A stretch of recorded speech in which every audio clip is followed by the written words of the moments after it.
بسم اللہ الرحمن الرحیم۔ آسٹریلیا عیسائی دنیا کا واحد ترقی یافتہ ترین ملک ہے جس میں پرائمری کے بعد لڑکیوں کے اسکول الگ ہو جاتے ہیں۔ ملک میں کو ایجوکیشن کی سہولت بھی موجود ہے۔ وہ والدین جو اپنے بچیوں کو محلول اسکول میں پڑھانا چاہتے ہیں وہ بچیوں کو محلول اسکول میں بھجوا دیتے ہیں، جبکہ باقی والدین لڑکوں کو مردانہ اسکولوں اور بچیوں کو زنانہ اسکولوں میں داخل کرا دیتے ہیں۔ یہ سہولت یورپ اور امریکہ میں موجود نہیں ہے۔ اسکول 12 جماعتوں تک ہوتے ہیں اور 12 درجے پاس کرنے کے بعد طالب علم یونیورسٹیوں میں چلے جاتے ہیں۔ آسٹریلیا اور نیوزی لینڈ تعلیم کو بہت اہمیت دے رہے ہیں۔ آپ ملک میں کوئی بھی کام کرنا چاہیں، آپ بال کاٹنا چاہیں یا انشورنس کے ایجنٹ بننا چاہیں یا کشتی چلانا چاہیں، آپ کے لیے ڈپلومہ ضروری ہوگا۔ آپ اس کے بغیر کوئی کام نہیں کر سکیں گے۔ چنانچہ ملک بھر میں ہزاروں تعلیمی سینٹر کھلے اور یہ سینٹر RTO کہلاتے ہیں۔ یہ ادارے شہریوں کو چھوٹے چھوٹے کورسز کرواتے ہیں۔ حکومت کورسز کرنے اور کروانے والے دونوں کو امداد دیتی ہے۔ کوئنزلینڈ اسٹیٹ میں حکومت RTOs کو فی اسٹوڈنٹ کے لحاظ سے ادائیگی کرتی ہے۔ کاسٹ آف لیونگ زیادہ ہے، چنانچہ آسٹریلین اور نیوزی لینڈ کے شہری اسکول کی تعلیم کے بعد یونیورسٹی جانے کے بجائے پروفیشنل کورسز کرتے ہیں اور کام شروع کر دیتے ہیں۔ اب اعلیٰ تعلیم کے رجحان میں اس کمی کے باعث یونیورسٹیوں میں زیادہ طالب علم غیر ملکی نظر آئیں گے۔ آپ کسی یونیورسٹی میں چلے جائیں، آپ کو وہاں چینی اور بھارتی طلباء کا قبضہ نظر آئے گا۔ حکومت اس مسئلے کو سیریس لے رہی ہے، چنانچہ یہ یونیورسٹیوں سے فارغ ہونے والے طالب علموں کو شہریت دے کر انہیں وہیں رکھ لیتی ہے، کیونکہ اس طرح انہیں اسکلڈ لوگ بھی مل جاتے ہیں اور شہریوں کی ٹیکس منی بھی ضائع نہیں ہوتی۔ ان دونوں ملکوں نے چھوٹی اور مشکل جابز اپنے شہریوں کے لیے آسان بنا دی ہیں۔ تعمیرات ان دونوں ملکوں میں مہنگا ترین پیشہ ہے۔ آپ کو اس شعبے میں صرف آسٹریلین اور نیوزی لینڈ کے لوگ نظر آئیں گے۔ آپ کو سڑک سے کثیر منزلہ عمارت کی تعمیر تک صرف گورے دکھائی دیتے ہیں، لیکن آپ لیبارٹریوں، ہسپتالوں، ٹیکس ڈپارٹمنٹ اور فیکٹریوں میں چلے جائیں، آپ کو وہاں غیر ملکی زیادہ نظر آئیں گے۔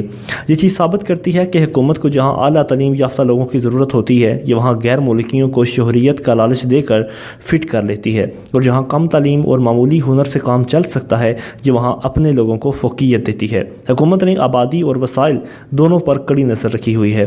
آسٹریلیا کا رقبہ 76,92,024 مربع کلومیٹر ہے۔ یہ پاکستان سے 9 گنا بڑا ملک ہے، لیکن آسٹریلیا کی آبادی صرف 2 کروڑ اور 38 لاکھ ہے۔ گویا یہ آبادی کے لحاظ سے پاکستان سے 10 گنا چھوٹا ملک ہے۔ آسٹریلیا کا 90% رقبہ بے آباد ہے۔ یہ اگر چاہے تو اس 90% رقبے پر پاکستان جیسے 10 ملکوں کو آباد کر سکتا ہے، لیکن یہ جانتا ہے کہ ملک کو صرف رقبہ درکار نہیں ہوتا، انہیں وسائل بھی چاہیے۔ چنانچہ یہ امیگریشن کے معاملے میں بہت سنجیدہ ہے۔ غیر ہنر مند لوگوں کو ملک میں نہیں گھسنے دیتے۔ ہاں، البتہ آپ اگر اعلیٰ تعلیم یافتہ اور ہنر مند ہیں اور آپ آسٹریلیا کے شہریوں کے لیے فائدہ مند ثابت ہو سکتے ہیں تو آسٹریلیا کے دروازے آپ کے لیے کھلے ہیں۔ آپ خواہ دنیا کے کسی بھی خطے، کسی بھی نسل اور کسی بھی عقیدے سے تعلق کیوں نہ رکھتے ہوں، آپ کو آسٹریلیا اور نیوزی لینڈ میں خوش آمدید کہا جائے گا۔ پاکستانی ڈاکٹرز، انجینئرز اور کمپیوٹرائز ایکسپرٹس اس سہولت کا جی بھر کر فائدہ اٹھا رہے ہیں۔ آپ کو امریکہ کے بعد آسٹریلیا میں سینکڑوں ڈاکٹر ملیں گے۔ حکومت وسائل کو بہت اہمیت دیتی ہے۔ یہ جانتی ہے کہ ہم دنیا کو انڈسٹری میں مات نہیں دے سکیں گے، چنانچہ انہوں نے زراعت کو اپنی صنعت بنا لیا ہے۔ یہ لوگ لاکھوں ایکڑ پر گنا، کیلا، کپاس اور پھل اگاتے ہیں، اور آسٹریلین گائے اور بھیڑیں دنیا بھر میں نمبر 1 پر ہیں۔ آسٹریلیا اور نیوزی لینڈ ڈیری پروڈکٹس پیدا کرنے والے دنیا کے 10 بڑے ممالک میں شمار ہوتے ہیں۔ یہ ہر سال تقریباً $24 بلین کی ڈیری مصنوعات بیچتے ہیں۔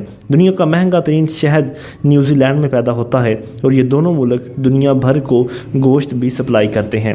آسٹریلیا میں پانی کم ہے، چنانچہ حکومت نے جدید ترین اریگیشن سسٹم ایجاد کرا لیا۔ یہ سسٹم دونوں ملکوں میں استعمال ہوتا ہے۔ آپ اس سسٹم سے کم پانی سے زیادہ فصل حاصل کر سکتے ہیں۔ آپ اپنے ٹوائلٹ کا فلش سسٹم دیکھیے، آپ کو فلش ٹینک کے ساتھ 2 بٹن نظر آئیں گے۔ ایک بٹن دبانے سے پوری ٹینکی خالی ہو جاتی ہے، جبکہ دوسرے بٹن سے صرف آدھا ٹینک استعمال ہوتا ہے۔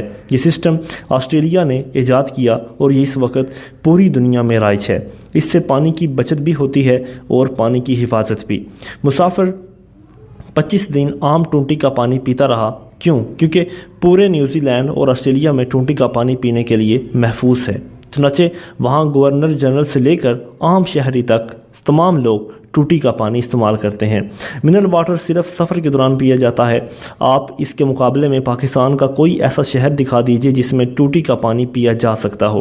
ہمارے ملک میں وزیر اعظم سے لے کر چیئرمین تک اور وزیر اعلیٰ سے لے کر عام شہری تک منرل واٹر پینے پر مجبور ہیں، اور جو لوگ نہیں پیتے ان کی زندگی ڈاکٹروں اور ہسپتالوں کی محتاج ہو جاتی ہے۔ چنانچہ عوام کے پاس دو ہی آپشن ہیں، یہ منرل واٹر کمپنیوں کو پیسے دیں یا پھر ڈاکٹروں اور فارماسیوٹیکل کمپنیوں کی خدمت کریں۔ کاش ہم ملک کو صاف پانی فراہم کر دیں۔ آسٹریلیا کی ٹرینوں کی نشستیں بھی مختلف ہیں۔ آپ نشست کی پشت کو کھینچ کر اس کا رخ بدل سکتے ہیں۔ سیٹ وہیں رہتی ہے لیکن بیک کو آگے اور پیچھے کیا جا سکتا ہے۔ یوں آپ اپنا پورا رخ بھی بدل سکتے ہیں۔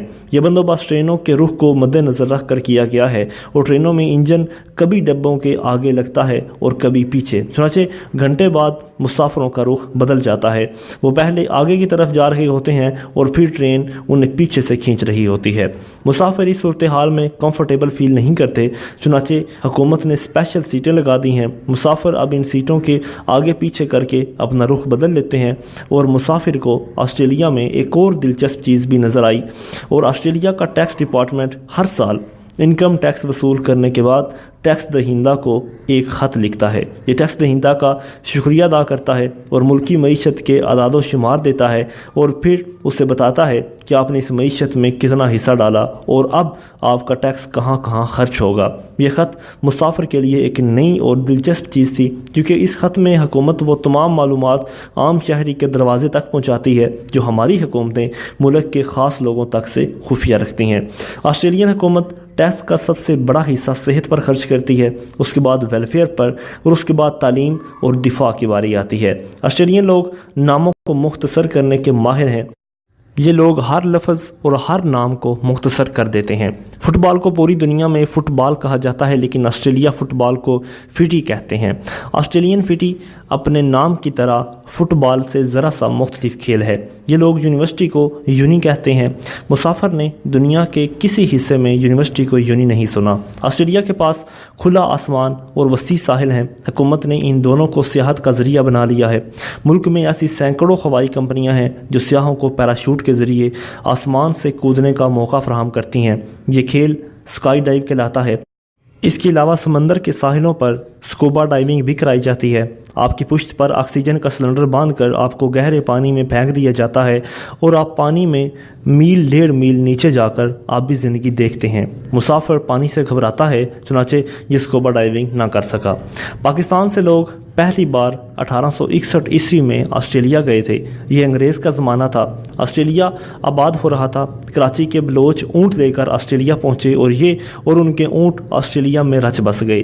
یہ لوگ آج بھی وہاں موجود ہیں، لیکن یہ آسٹریلین بن چکے ہیں۔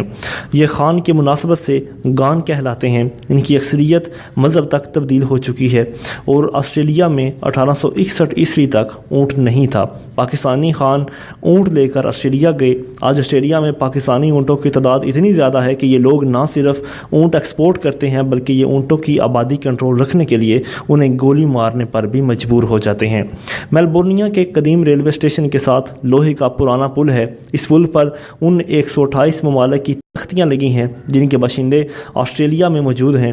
ان 128 تختیوں میں پاکستان کی تختی بھی شامل ہے۔ تختی پر لکھا ہے کہ آسٹریلیا میں پاکستانی 1861 عیسوی سے آنا شروع ہوئے، اور یہ 1900 عیسوی سے قبل کراچی، لاہور، سیالکوٹ اور KPK سے آئے، اور ان کا سلسلہ آمد کا سلسلہ آج بھی جاری ہے۔